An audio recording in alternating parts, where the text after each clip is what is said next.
राय राधिकाय तदालये कृष्णाय कृष्णभक्ताय तद्भक्ताय नमो नमः। वाञ्छाकल्पतरुभ्यश्च कृपा सिन्धुभ्य एव च पतितानां पावनेभ्यो वैष्णवेभ्यो नमो नमः। नमो महावदान्याय कृष्ण प्रेम प्रदायते कृष्णाय कृष्ण चैतन्य नाम्ने गौरतिशे नमः। हे कृष्ण करुणा सिंधु दीनबंधो जगतपते गोपेश गोपिका कांत राधा कांत नमोस्तुते। तप्त कांचन गौरांगी राधे वृंदावनेश्वरी वृषभानुसुते देवी प्रणमामि हरिप्रिये। भक्त्या विहीनापराधलक्षये क्षिप्तस्य कामादितरङ्गमध्ये कृपामयि त्वां शरणं प्रपन्ना वृन्दे नुमस्ते चरणारविन्दम्। जय श्री कृष्ण चैतन्य प्रभु नित्यानंद श्री अद्वैत गदाधर श्रीवासादि गौर भक्त वृंद। हरे कृष्णा कृष्ण कृष्ण हरे हरे हरे राम राम राम हरे हरे।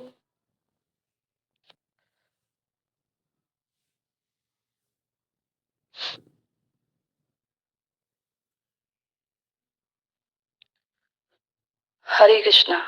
तो हमारा जो ग्रंथ है मना शिक्षा, जिस पर रघुनाथ दास गोस्वामी जो हैं अपने मन को लक्ष्य करके साधकों को जो है कुछ उपदेश दे रहे हैं, उन्हीं श्लोकों को हम लोग उन्हीं श्लोकों पर हम लोग चर्चा कर रहे हैं। तो आइए हम लोग चर्चा करते हैं।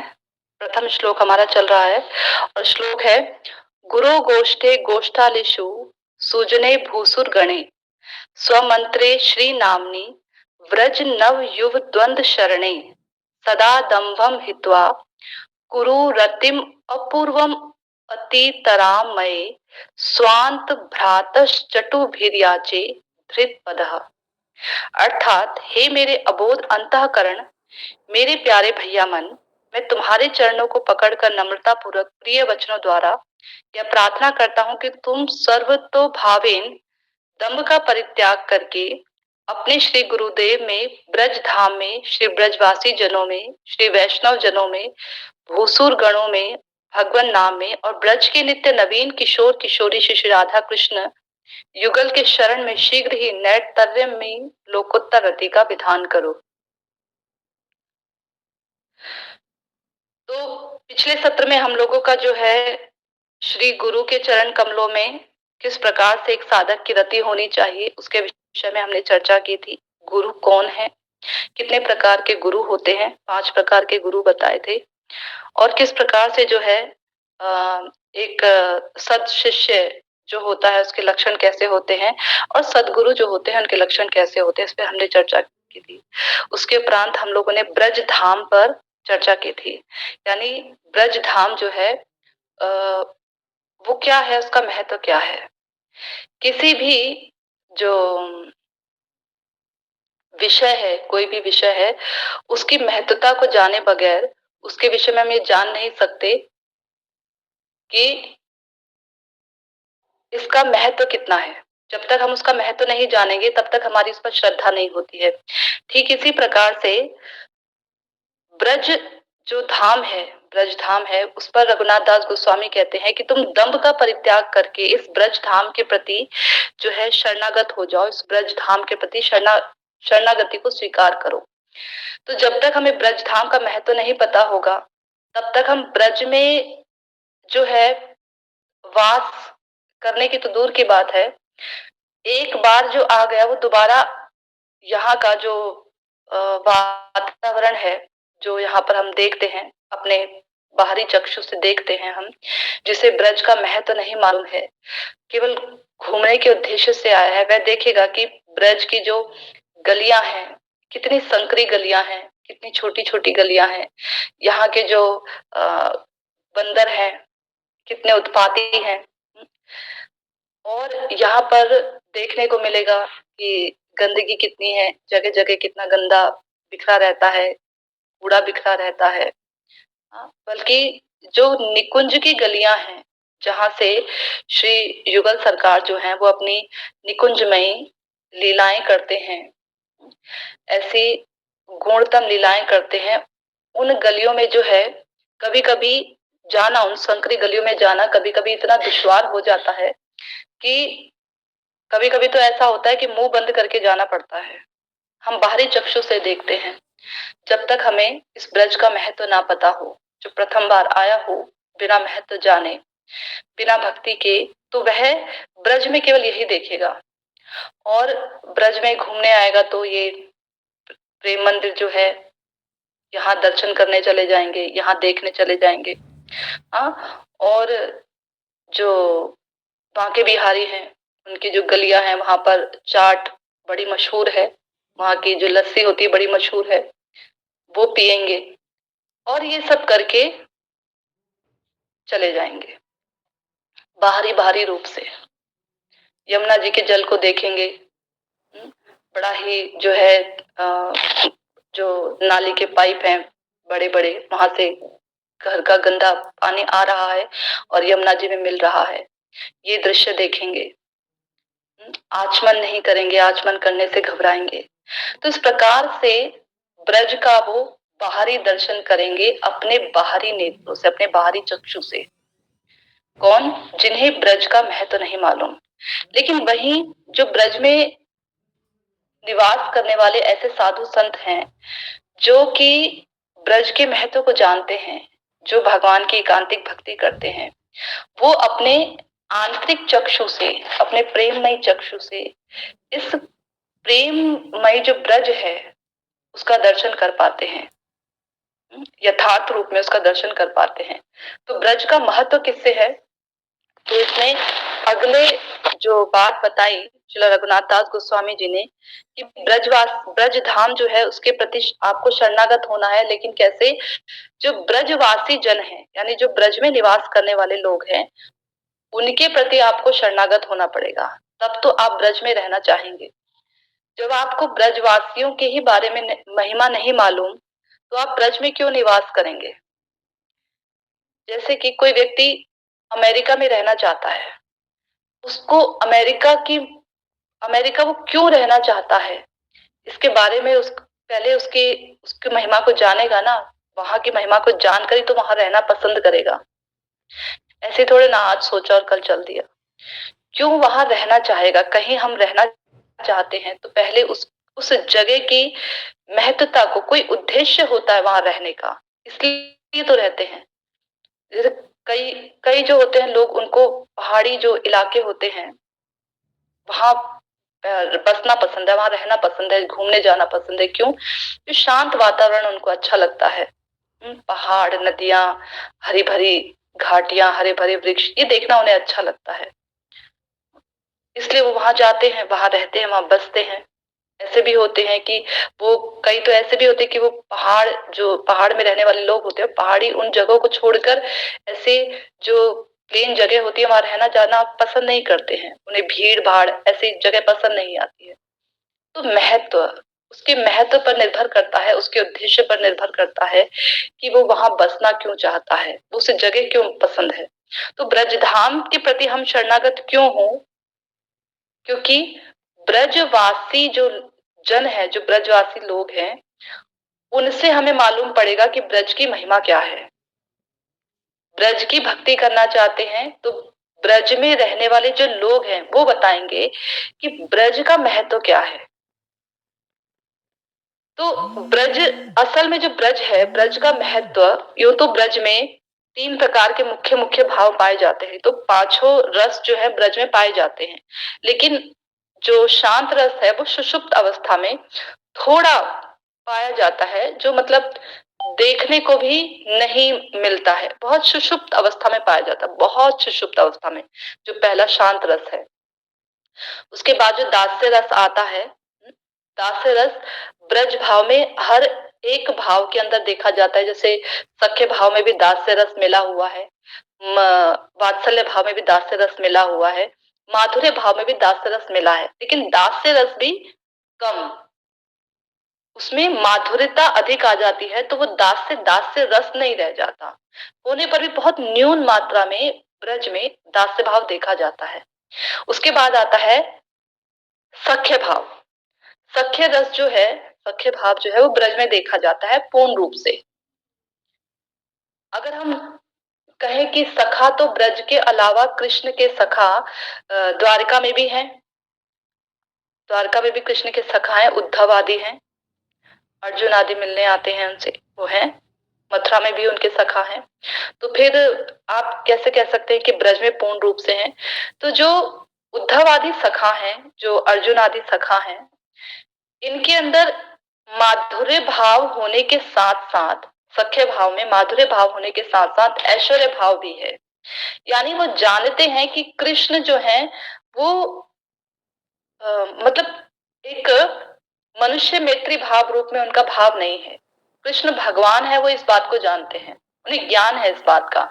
कैसे जब उद्धव जी को कृष्ण भेजते हैं पत्र लेकर ब्रज में, तो उद्धव जी जब समझाने बैठते हैं यशोदा मैया को, नंद बाबा को, तो कहते हैं कि आप क्यों रो रहे हैं कृष्ण के लिए? हाँ, आपने जब से कृष्ण गए हैं तब से चूल्हा चौखा नहीं किया है, जाले पड़ गए हैं आपके इसमें चूल्हे पर, आप भोजन नहीं करते हैं, आप क्यों रो रहे हैं?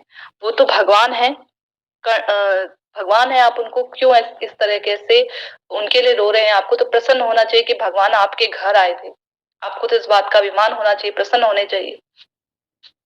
तो जो नंद बाबा थे वो कहते हैं कि उद्धव, हम तो सोचते थे तुम बृहस्पति के शिष्य हो और कृष्ण के संग में रहते हो तो तुम्हारे अंदर बहुत बुद्धि होगी, लेकिन तुम तो निरे मतलब मूर्ख निकले। तुम कहना चाह रहे हो कि तुम प्रसन्न हो क्योंकि तुम्हारे घर भगवान आए हैं, बल्कि तुम, हमें तो और अधिक, हमसे बड़ा भागा कोई नहीं है कि हमारे घर भगवान आए और आकर चले भी गए।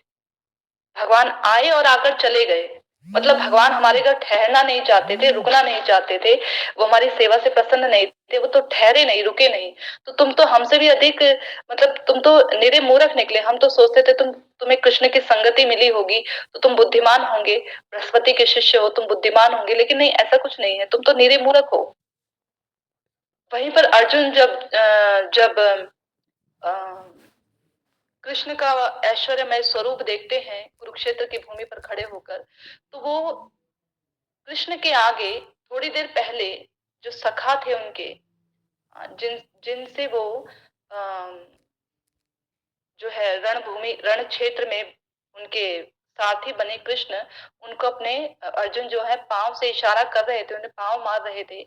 थोड़ी देर बाद जब विराट स्वरूप देखा कृष्ण का, तो वही अर्जुन हाथ जोड़कर कांपते हुए हाथों से और कांपते हुए होठों से कृष्ण का जो है गुणगान कर रहे हैं और ये कह रहे हैं, क्षमा याचना मांग रहे हैं कि मैंने आपके प्रति जो है बड़ा ही अनादर भाव रखा, कभी मैं आपको हास परिहास में कभी धक्का दे देता था, कभी आपके कंधे पर हाथ रख देता था, और तो और मैंने आपको सारथी बना डाला, आप तो परमेश्वर हैं, हाँ, सबके नियंता हैं आप, और मैंने आपके साथ ऐसा व्यवहार किया, इसके लिए मैं क्षमा प्रार्थी हूँ। ब्रज के सखाओं के बीच में आ जाओ तो ब्रज के सखा कृष्ण वहां कुछ भी कर लें, कुछ भी कर लें, लेकिन ब्रज के सखा अपने बराबर का कृष्ण को मानते हैं, वहां पर ऐश्वर्य भाव नहीं है। कृष्ण उनके सामने चाहे आग पी जाए, आग दावानल को खा जाए कृष्ण, या फिर सांप के ऊपर, सब बड़े भयानक भारी भरकम सांप को जो है वश में करके उसके ऊपर नृत्य करने लग जाए,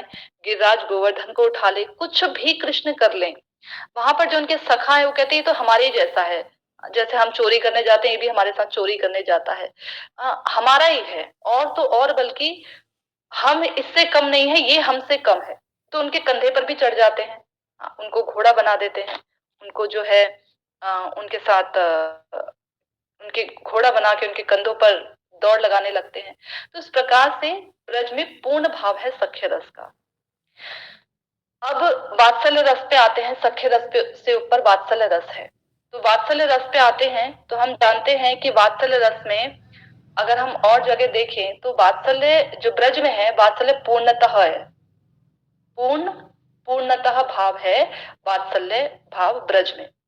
तो मैया तो देवकी जी भी है अपने द्वारका में, मथुरा में भी है, तो वहां पर क्यों नहीं कृष्ण के जो वात्सल्य भाव है ये देवकी जी का, उनको क्यों नहीं कहा गया कि ये जो है ब्रज के भाव के बराबर है? तो नहीं, जो देवकी जी हैं उनके अंदर भी मधुर में, वात्सल्य में मधुरता होने के साथ साथ ऐश्वर्य भाव छुपा हुआ है। क्योंकि देवकी जी भी जो है ये जानती हैं कि कृष्ण भगवान है, इसीलिए तो जब कृष्ण मिले उनसे तो उन्होंने, देवकी जी ने उनसे प्रार्थना की कि जिस प्रकार से मैं जानती हूँ कि आपने अपने गुरु यानी सांदीपनि मुनि जो थे जिनसे उन्होंने शिक्षा ली थी, धनुर्विद्या आदि सीखा था, उनके पुत्र को आप वापस लाए थे गुरु दक्षिणा में। तो मैं जानती हूँ कि कृष्ण, तो मेरे पुत्र, जो मेरे 6 पुत्र पहले के, देवकी जी के 6 पुत्र मारे गए थे ना, कंस ने मार दिए थे, तो मेरे जो 6 पुत्र जिन्हें मार दिया था कंस ने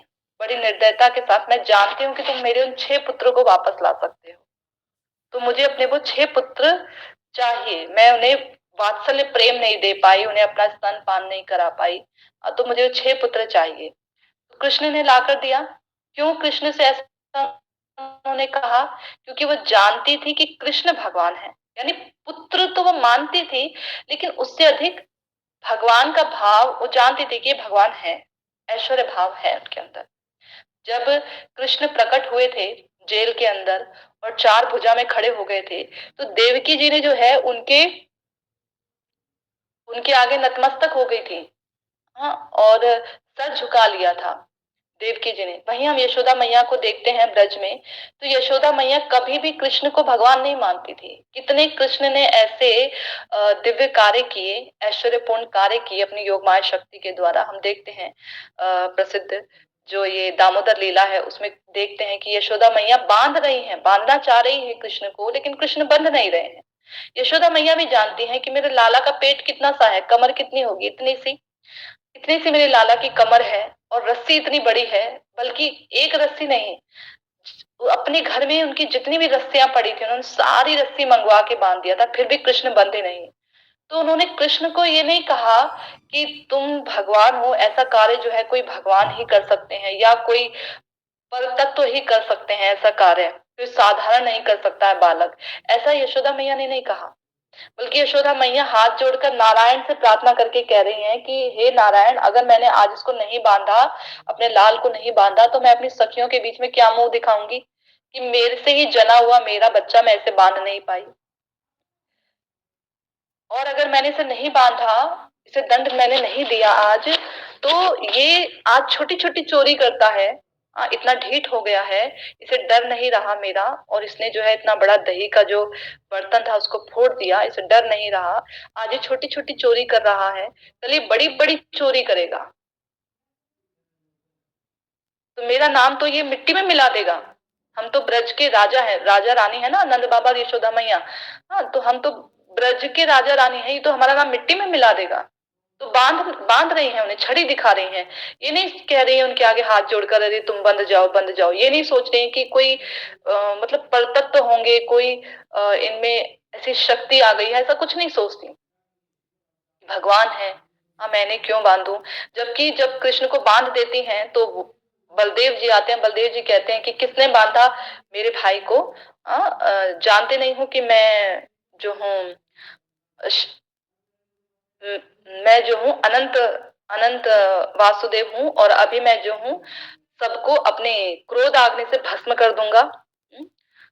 इतने सारे ब्रह्मांड मेरे सर पर रहते हैं, मैं अभी भूकंप आ जाएगा, किसने किसने मेरे भाई के साथ ऐसे किया, किसने बांधा, बताओ मुझे। तो जब वो सुनते हैं, तब बलदेव कहते हैं मैं भगवान हूँ, जानते नहीं है, तो जब वो सुनते हैं ऐसा, यशोदा मैया सुनती हैं ये बात कि बलराम ऐसे कह रहे हैं, तो छड़ी जो पास में रखी थी जिससे कृष्ण को डरा रही थी, उसी छड़ी को उठाकर कहती हैं अभी तुम्हारा जितना भी भगवान गिरी है मैं सब अभी यहाँ निकालती हूँ। सारे के सारे भगवान जो है मेरे घर में ही अवतार लेने थे। इस प्रकार से यशोदा मैया जो है गुस्से में बलराम जी को चुप करा देती हैं और बलराम जी चुप भी हो जाते हैं। और कृष्ण भी जो है डर के मारे बिल्कुल मुंह बंद करके उस जगह पर खड़े हैं, उखल से बंधे हुए खड़े हैं।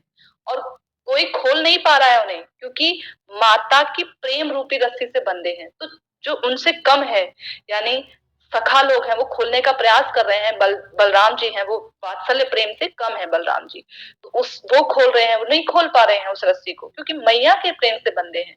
हाँ, वहीं पर अगर गोपियां आकर उसे खोलती तो खुल जाते। नंद बाबा ने खोला, खुल गए, क्योंकि नंद बाबा का और यशोदा मैया का प्रेम वात्सल्य प्रेम है, दोनों का प्रेम। तो उनसे उनकी रस्सी बांधी हुई, मैया की रस्सी से बंधे हुए कृष्ण खुल गए। तो ये चौथा रस ब्रज में है, वात्सल्य रस का। ये पूर्णतः है, ब्रज में पूर्णतम रस है माधुर्य रस, जो है गोपियों का। वो एक श्लोक है ना, गोपांगना लंपट तेव यत्र यस्याम रसः पूर्णतम माप, पूर्णतम माप, यतो रसो वै स इति श्रुतिस्तन ममास्तु वृंदावन एव वास। कि वृंदावन का जो वास है वो मुझे मिले, क्यों क्यों वृंदावन में वास चाहते हैं?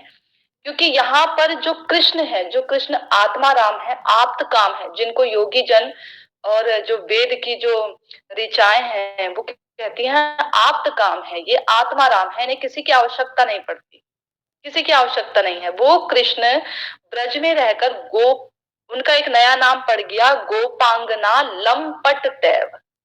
वहां पर कृष्ण कैसे हैं? गोपियों के पीछे भागने वाले, यानी स्त्रियों के पीछे भागने वाले लंपट, वो बन गए। कौन कृष्ण ऐसा बन गए? जो आत्मा राम है, आप्त काम है, जिन्हें बाहरी काम से कोई लेना देना नहीं है, वो अपने में ही मस्त रहते हैं, आत्मा राम है, अपने में ही रमण करते हैं, उन्हें किसी और अन्य की सहायता की आवश्यकता ही नहीं है। उन्हें रमण करने के लिए अपने में रमण करते हैं। ऐसे कृष्ण क्या बन गए ब्रज में? गोपांगना लंपट दैव यत्र यस्याम रसः पूर्णतम, यानी पूर्णतम, वही ब्रज में पूर्णतम रूप से। बाकी जगह कृष्ण पूर्णतम नहीं है, द्वारका में कृष्ण पूर्णतम नहीं है, मथुरा में कृष्ण पूर्णतम नहीं है। पूर्णतम कहां पर है कृष्ण? ब्रज में। ब्रज में कृष्ण पूर्णतम है। तो ब्रज की महिमा किससे है? ब्रज की महिमा है गोपियों के भाव से, गोपियों के प्रेम से, ये ब्रज की महिमा है। ब्रज में वात्सल्य भाव भी है, ब्रज में सख्य भाव भी है, सारे भाव हैं ब्रज में। लेकिन महिमा किससे है ब्रज की? ब्रज को किससे जाना जाता है? गोपियों के प्रेम से। तो क्या यशोदा मैया के, नंद बाबा के प्रेम से, सुबल सखा मधुमंगल इनके प्रेम से नहीं जाना जाता? नहीं, जाना जाता है, लेकिन पूर्णतम रूप से किससे जाना जाता है? गोपियों के प्रेम से। देखिए ना, जो गोपेश्वर महादेव हैं, हम गोपेश्वर महादेव का दर्शन करते हैं, तो वो किस लिए ब्रज में आए थे? राम जी के भक्त हैं, राम जी के भक्त हैं शिव जी जी। लेकिन जब उन्होंने रास लीला में कृष्ण का रूप सौंदर्य देखा और रास लीला के बड़े ऐश्वर्य को और डूबे हुए माधुर्य को घुला मिला उन्होंने जब देखा, तो रहा नहीं गया शिव जी जी से। गोपी बनकर गोपी भाव प्राप्त करने के लिए आ गए, उस गोपी भाव को प्राप्त करने आ गए। मिला नहीं, गोपी भाव नहीं मिला उन्हें, लेकिन ये कि द्वार पे बिठा दिया उन्हें योग माया जी ने, पूर्णमासी जी ने द्वार पर बिठा दिया उन्हें कि तुम देखो, गोपी वेश धारण करके, गोपी का वेश मिल गया, गोपी भाव नहीं मिला था उन्हें, गोपी वेश मिल गया था, तो तुम यहाँ बैठ जाओ। हाँ, तो गोपी वेश में अभी भी जो शिव जी जी हैं, गोपेश्वर जिन्हें हम जानते हैं गोपेश्वर महादेव के रूप में, अभी शिवरात्रि आने वाली है, तो बहुत समय उनका दर्शन होता है गोपेश्वर महादेव जी का। और यूं कहा जाता है कि ब्रज में अगर आपको ब्रज के दर्शन करने हैं, तो सबसे पहले, ब्रज यानी राधा कृष्ण की रास लीला के दर्शन यदि करने हैं, तो सबसे पहले किसके दर्शन करना पड़ेगा आपको? गोपेश्वर महादेव का दर्शन करना पड़ेगा। बंशी भट्ट के पास है गोपेश्वर महादेव, उनका आपको दर्शन करना पड़ेगा, तब आपको कहीं जाकर रासलीला में एंट्री मिलेगी। ऐसा ऐसा कहा है किन्होंने? पूर्णमासी जी ने ऐसा आशीर्वाद दिया है। हाँ, तो जो शिव जी जी आए ब्रज में, किस भाव को प्राप्त करने आए? गोपी भाव को प्राप्त करने आए। उद्धव जी किस भाव को प्राप्त करने आए? ब्रज में आए, तो ब्रज में आए उन्होंने यशोदा मैया से भी मिले, सखाओं से भी मिले, सबसे मिले, लेकिन भाव किसका प्राप्त करना चाह रहे हैं? कि मैं गुल्म लता पता बन जाऊं, कहीं औषधि बन जाऊं इस ब्रज में रहकर। जब गोपियां चले उस रास्ते से, हाँ उसी रास्ते में मैं गुल्म लता पता बनूं, और जब गोपियां चले उस रास्ते से, तो जब उनके चरणों से धूल उड़े, गोपियों के चरणों से धूल उड़े, तो वो धूल उस लता पता में गिर जाए, यानी मेरे सर पर गिर जाए, तो मैं शायद थोड़ा इस भाव को शायद तब समझ पाऊं। किनकी कृपा से? इन गोपियों की चरण रेणु की कृपा से।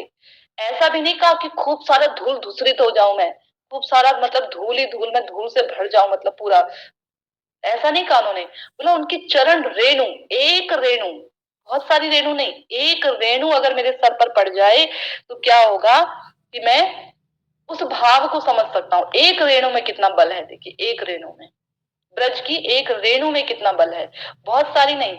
और हम तो ब्रज में धूल उड़ती है तो ऐसे झाड़ते हुए चलते हैं, ब्रज की रेणु। हाँ, तो उद्धव जी किस भाव को प्राप्त करने आए? ये गोपी भाव को, तो ये है ब्रज भाव। ब्रह्मा जी किस भाव को प्राप्त करने आए? ब्रह्मा जी ने कहा प्रार्थना करके कि प्रभु मैं इस ब्रज में इस स्थान पर ऐसे ऐसे बस जाऊं कि मैं आपकी जो किशोरी जी के संग में जो लीलाएं हैं, किनके संग में? बाल राधा रानी के संग में नहीं, बाल रूप में नहीं, किशोरी, किशोर रूप में जो आप राधा रानी के साथ, किशोर कौन किसके साथ लीला करेंगे? किशोरी के साथ लीला करेंगे। तो किशोरी राधा रानी के संग में जो आपकी लीलाएं होती हैं, उन लीलाओं का मैं दर्शन कर पाऊं, तो ब्रह्म पर्वत बन गए, ब्रह्म पर्वत बन गए। वहां बरसाने में आप जाएंगे, वहां पर आपको दर्शन हो जाएंगे। एक विष्णु पर्वत है, एक ब्रह्म पर्वत है, दोनों पर्वत हैं। तो वहां बन गए बरसाने में दर्शन करने के लिए कि वहां पर जब आप लीला करेंगे, हाँ तो मेरे ऊपर जो है मेरे ऊपर जो ब्रज की गोपियां हैं वो चढ़ेंगी। तो इस प्रकार से बन गए। विष्णु जी भी आ गए विष्णु पर्वत बन के। तो ये सब किस लिए आए? वे वात्सल्य प्रेम प्राप्त करने नहीं आए, सख्य प्रेम की प्राप्ति के लिए उद्देश्य से नहीं आए, ये गोपी भाव को देखकर गोपी प्रेम प्राप्त करने के लिए आए। लक्ष्मी जी आई, लक्ष्मी जी ब्रज में आई तो यशोदा मैया के पास नहीं गई कि मुझे वात्सल्य प्रेम दे दो, वात्सल्य रस का भाव दे दो। सखाओं के पास नहीं गई, कहाँ आई थी? ब्रज में रास लीला में जब उन्होंने देखा उन किशोर कृष्ण को, उन किशोरियों को, उनको देखकर लक्ष्मी जी के मन में लालच आ गया था। उनको देखने, उस भाव को प्राप्त करने लक्ष्मी जी आई थी। यशोदा मैया को देखकर नहीं आई, ब्रज में अन्य किसी को देखकर नहीं आई, उन गोपियों को, उन किशोर कृष्ण को देखकर लक्ष्मी जी के हृदय में जो है लालच उत्पन्न हो गया था। तो उनके उस भाव को प्राप्त करने, तो ब्रज की महिमा किससे है? ब्रज की महिमा है गोपियों के भाव से। तो ब्रज किसका द्योतक हो गया? ब्रज हो गया गोपियों के भाव का द्योतक हो गया। तो यहाँ पर जो रघुनाथ दास गोस्वामी कह रहे हैं कि तुम ब्रज जो है, जो ब्रजवासी जन हैं उनके शरणागत हो, तो किन ब्रजवासियों की बात कर रहे हैं यहाँ पर? उन ब्रजवासियों की बात कर रहे हैं जो युगल, युगल यानी राधा और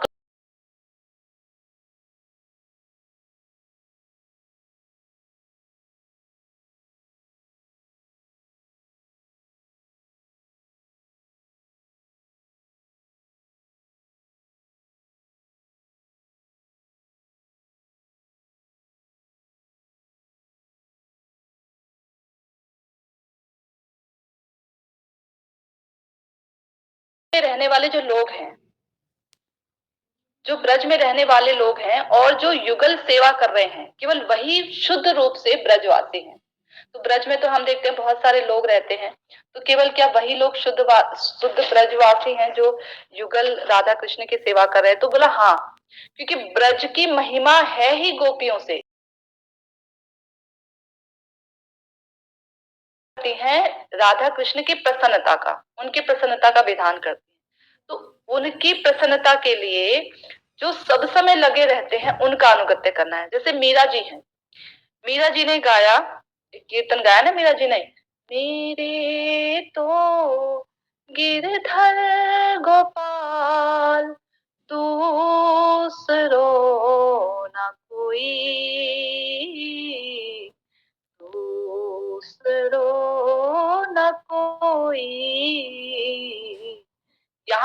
ठीक था, यहाँ तक भाव ब्रज का।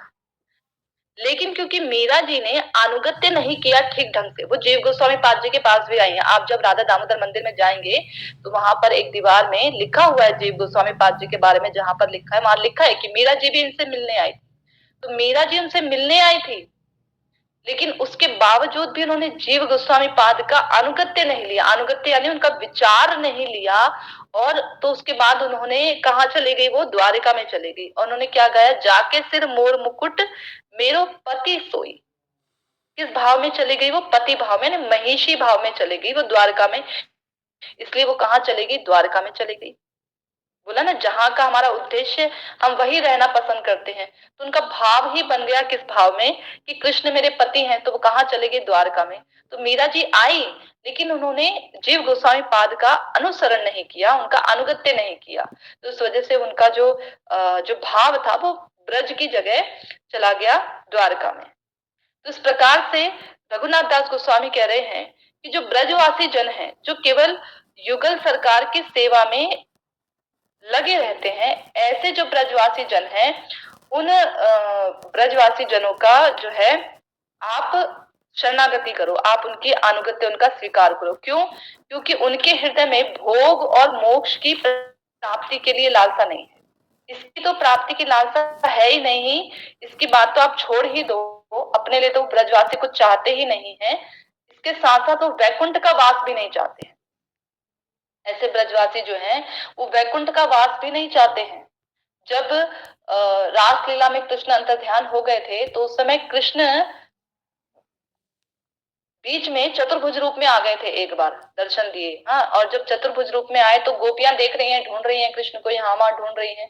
तो उन्होंने चतुर्भुज रूप में कृष्ण का दर्शन किया, तो बोल रही है देखने में तो कृष्ण जैसे लगते हैं, पर कृष्ण है नहीं है। इनके हाथ पे बंशी भी नहीं है, और ये तो 4 हाथ वाले हैं, तो कृष्ण नहीं है, ये नारायण है। तो प्रणाम करके आगे चले गई। उनके रूप सौंदर्य से मोहित नहीं हुई। लक्ष्मी जी मोहित हो गई थी कृष्ण के रूप सौंदर्य को देखकर, ब्रज गोपियां मोहित नहीं हुई नारायण के रूप को देखकर। और राधा रानी के सामने तो वो 4 रूप ठहर ही नहीं, 4 भुजा ठहर ही नहीं पाई, 2 भुजा रह गई थी। और जब राधा रानी का भाव आ जाता है ना, भाव कृष्ण के हृदय में जब राधा रानी का भाव आ जाता है, तो 2 भुजा भी लुप्त हो जाती है और बन जाते हैं जगन्नाथ। तो जगन्नाथ जी का इतना ऊंचा भाव है। कई लोग कहते हैं जगन्नाथ जी जो है द्वारका के भाव रूप में है, तो नहीं, भाव भाव पर निर्भर करता है। जगन्नाथ जी का द्वारका पे नहीं, जगन्नाथ जी का तो बहुत ऊंचा जो है ब्रज भाव है। ये राधा रानी के भाव को देखकर जगन्नाथ जी जो है, उनके जो 2 हाथ थे कृष्ण के, वो भी अंदर को चले गए, संकुचित हो गए, वो भी छोटे हो गए और छोटा हो गया।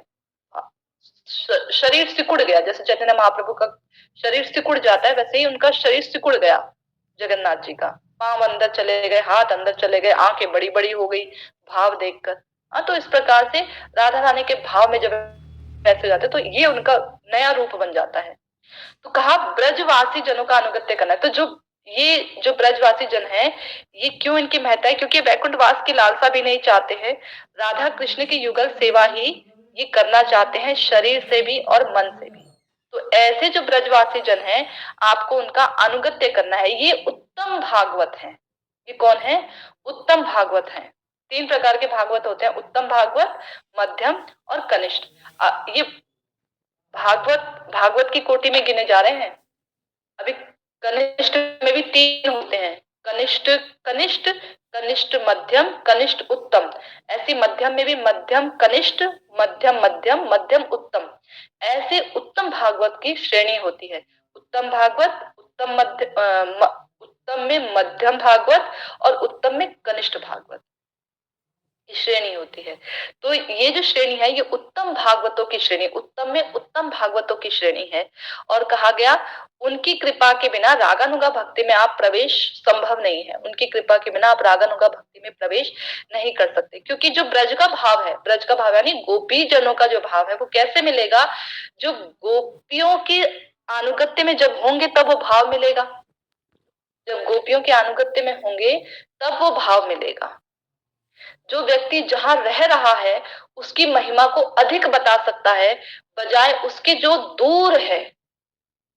दूर वाला व्यक्ति, जैसे दिल्ली में कोई वास कर रहा है, तो दिल्ली में जो रह रहा है वो बता सकता है यहाँ पर ये गली है, अभी यहाँ पर नया यहाँ जो चीजें आई हैं, ये नई नई चीजें ऐसी आई हैं, तुमने 20 साल पहले देखा था दिल्ली, तुम उतने अच्छे से नहीं बता सकते जो अभी वहां पर निवास कर रहा है, वहां रह रहा है। ठीक इसी प्रकार से ब्रज में जो निवास कर रहा है वो ब्रज के भावों को अधिक अच्छे से बता सकता है।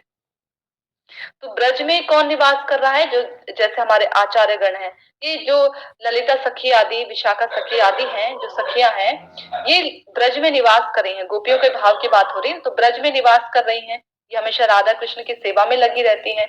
इनके अनुगत्य में जो चल रहे हैं, जो हमारे आचार्य गण हैं, जो हमारे गुरुजन हैं, वो इनके इनके ही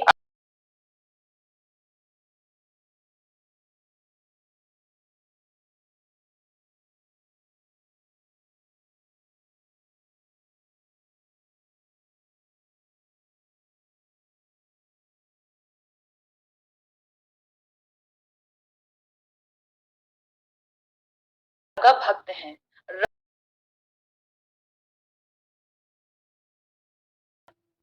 रागानुग, ये रागात्मिका, राग जिनकी आत्मा है वो रागात्मिका भक्त हैं।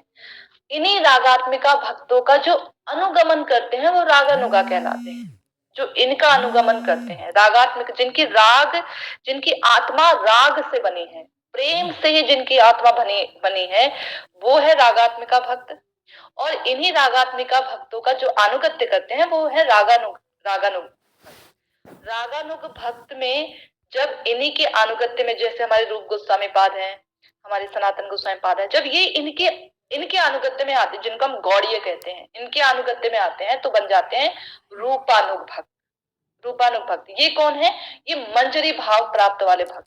मंजरी यानी एक होता है सखी भाव, सखियों का भाव, जिसमें ठीक है, युगल सरकार की सेवा भी है, लेकिन साथ ही साथ कुछ मतलब कृष्ण से मिलन की अपेक्षा भी उसमें होती है। कुछ जैसे कहीं पर कृष्ण मिले तो मना ही नहीं है, लेकिन मंजरी भाव में बिल्कुल नहीं, सख्त मना। कृष्ण अगर कह भी देंगे किसी निकुंज में, देखो तुम मंजरी का नाम लेके, फलाना मंजरी जो भी है उनका नाम लेके कह भी देंगे तुम उस कुंज में आना, ये समय है, इस समय तुम कुंज में मेरे से मिलने आना, तो मंजरी सख्त मना कर देगी, आना ही नहीं है। और दो चार और सुना के आ जाएंगी उन्हें, और जो राधा रानी है उनसे आकर और शिकायत और लगा देंगे कि कृष्ण ने ऐसा कहा था। तो मंजरी भाव है जिसमें अपने जो स्वामिनी है, अपने जो स्वामी है, जो राधा कृष्ण है, उनकी ही एकमात्र सेवा का उद्देश्य है, अपने लिए लेश मात्र भी नहीं। यूं तो सखियों के अंदर भी नहीं है, काम का गंध नहीं है, वहां काम का गंध नहीं है, लेकिन प्रेम रूप में फिर भी सखियां थोड़ा भाव जो है चाहती हैं कि कृष्ण से थोड़ा मतलब हम थोड़ा डायरेक्ट कभी कभी मिल जाए, कभी मिल जाए कभी कभी। लेकिन मंजरियों में ऐसा कोई भाव है ही नहीं, वो डायरेक्ट कभी मिलती ही नहीं, कभी नहीं। इसलिए जो निकुंज में भी जो गुण, जो निकुंज, जो निभृत निकुंज है, निकुंज में भी जो निभृत निकुंज है, निभृत निकुंज, उसमें जो लीलाएं होती हैं, इन मंजरियों का उसमें प्रवेश होता है। उनमें सखियों का प्रवेश नहीं होता है, सखी उसमें प्रवेश नहीं कर सकती हैं, उसमें केवल ये मंजरियां प्रवेश करती हैं निभृत निकुंज में। जो बिल्कुल आंतरिक जो लीलाएं चलती हैं, उन लीलाओं में केवल इन मंजरियों का प्रवेश होता है, क्योंकि इनके अंदर ऐसा भाव नहीं है कि कृष्ण कांत है, ऐसा भाव नहीं होता उनके अंदर। हमारी ये स्वामिनी है, और हमारी स्वामिनी जी की प्रसन्नता है कृष्ण से मिलन में तो कृष्ण से मिलाती हैं, हमारी स्वामिनी जी की प्रसन्नता है कृष्ण से अभी वियोग में तो वियोग करवा देती हैं। इस प्रकार से वो क्रियाएं करती हैं अपनी स्वामिनी जी के उद्देश्य से। तो जो ये भाव है, ये भाव कैसे प्राप्त होगा, उन्हीं ब्रजवासियों का जब अनुगत्य होगा तो उनके अनुगत्य में ये भाव प्राप्त होता है। तो जो हमारे जो सनातन गोस्वामी पाद, सॉरी, जो हमारे रघुनाथ दास गोस्वामी पाद है, वो कह रहे हैं, मैं सदाचारी तत्वज्ञ भगवत भक्त हूँ, उन लोगों से मैं किसी भी विषय में कम नहीं हूं, ऐसा दम्भ छोड़कर ब्रजवासी जनों के प्रति तुम्हें प्रीति रखनी चाहिए। यानी ये दम्भ नहीं होना चाहिए कि मैं सदाचारी हूँ, मेरा आचरण बहुत शुद्ध है, मैं बिल्कुल बाल ब्रह्मचारी हूँ, बहुत अच्छा मेरा आचरण है सब प्रकार से। और तत्वज्ञ, तत्व में मतलब सब तत्वों में मैं माहिर हूँ, बहुत बढ़िया, मैं सारे शास्त्रों को, सब प्रकार के तत्वों को, सब ठीक तरीके से उनकी बारीकियों को, एक एक बारीकियों को मैं जानता हूँ। ऐसा दम छोड़कर कि मैं भगवत भक्त हूँ, ऐसा दम्भ यानी ऐसा अहंकार छोड़कर कि मैं किसी भी विषय में किसी से कम नहीं हूँ। क्या करना है? ब्रजवासी जनों से प्रीति रखनी है।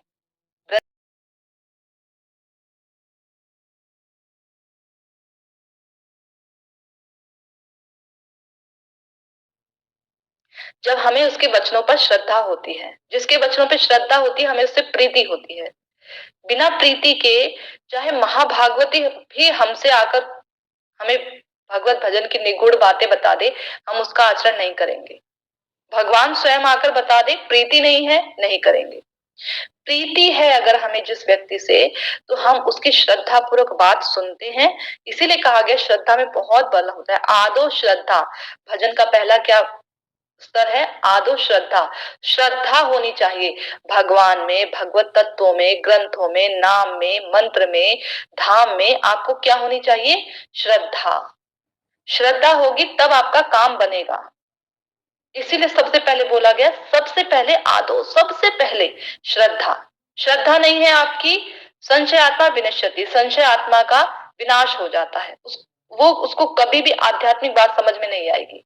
क्योंकि श्रद्धावान व्यक्ति जो है, श्रद्धावान भक्ति है, श्रद्धावान भक्त है भक्ति अधिकारी। श्रद्धावान जो भक्त होता है वो भक्ति का अधिकारी होता है, उसी को भक्ति प्राप्त होती है। क्योंकि उसके अंदर श्रद्धा है, तो वो सुनेगा तो उसका पालन करेगा।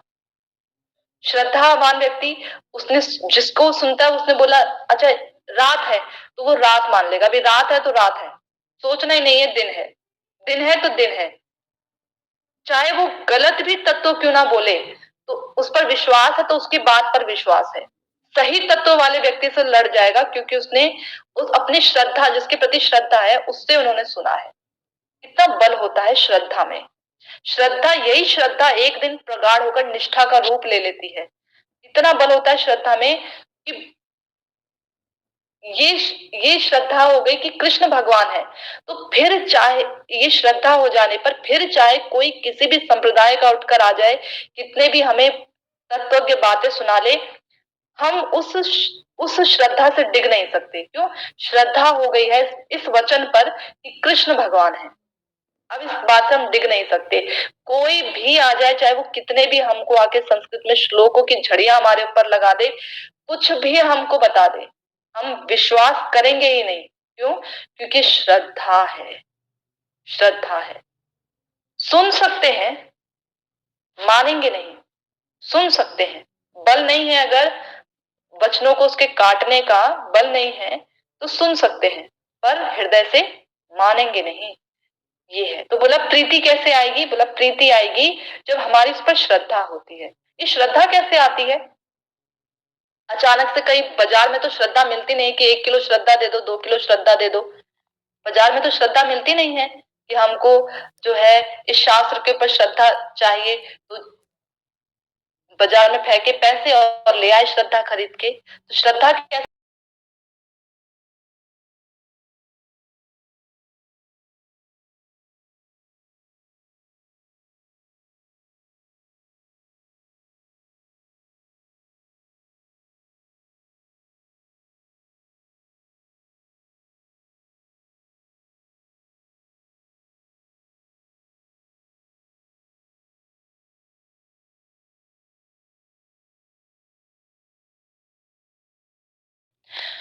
तो सीरियल को देखते देखते आज आज मैं देख रही थी, उसे नोट कर रही थी। तो वो सीरियल देखता है, तो वो सीरियल देखते देखते वो क्या करता है, कभी कभी ना घर पे वो जैसे बालवी, जैसे मतलब उसके कपड़े होते हैं, जैसे सुपरमैन टाइप के कपड़े होते हैं, वो उसने पहने होते हैं, वैसे वो ना मतलब शॉल वगैरह ओढ़कर, कपड़ा ओढ़कर वैसे खड़ा हो जाता है और अपने आप को मानता है, इमेजिन करता है इस तरीके से। क्या किया? श्रवण किया उसने, सुना और देखा। सुना और देखा। सुनने में इतना बल है कि अगर जैसे उसको कोई स्कूल में कहता है ना, ये तूने ये देखा है, ये देखा है, बड़ा अच्छा है, ये वाला जो कार्टून आता है बड़ा अच्छा कार्टून है, तो घर आते ही बोलेगा ये वाला कार्टून मुझे देखना है। श्रवण किया उसने, और श्रवण भी कैसे किया? ध्यान पूर्वक श्रवण किया। वरना सुनने को तो बहुत सारी चीजें सुनते हैं, हम भी कितनी चीजें बोलते हैं पर करते नहीं है। क्यों? क्योंकि ध्यान पूर्वक श्रवण नहीं किया ना, इसलिए करता नहीं है। ध्यान पूर्वक जो श्रवण किया वो उसके दिमाग में बैठा और उसकी उसकी क्रियाओं में वो उतर आया और फिर उसने किया। ऐसे ही श्रद्धा कैसे उत्पन्न होती है? जब हम भगवान का ध्यान पूर्वक श्रवण करते हैं, भगवान से संबंधित बातों का, उनकी लीला कथाओं का, उनके वचनों का जब हम श्रवण करते हैं तो धीरे धीरे ये श्रवण हमारी क्रिया में उतरने लगता है, यानी कीर्तन होने लगता है। फिर हमारे बुद्धि में, हमारे मन में उतरने लगेगा, स्मरण होने लगेगा। तो श्रवण हमारा जितना अधिक मजबूत हमारा श्रवण होता है, उतना अधिक अच्छा हमारा कीर्तन होता है। और कीर्तन क्या है? सर्व सिद्धि प्रदाता। कीर्तन से सब सिद्धियां प्राप्त होती हैं कलयुग में। इस कलयुग में यही एक बहुत बड़ा एडवांटेज है कि हमको सभी सिद्धियां केवल अपनी जीभ को हिलाने मात्र से प्राप्त हो जाएंगी। जीव को हिलाना भर है। पर हमारा प्रॉब्लम क्या है? हम कलयुगी जीव इतने, मतलब हम पापी है ना, इसलिए हमारा जन्म कलयुग में हुआ है। अब जैसे जैसे और जो और ज्यादा पापी आत्माएं होंगी उनका और ज्यादा घोर कलयुग में जन्म होता चला जाएगा, है ना। जहां जब मतलब भगवान का नाम श्रद्धा पूर्वक सुनने को भी नहीं मिलेगा, उनकी कथा सारी मिक्सअप हो जाएंगी, कहीं शुद्धता रह नहीं जाएगी। और जितनी पापी आत्मा है वो उतना ज्यादा लेट जन्म लेती है। तो हम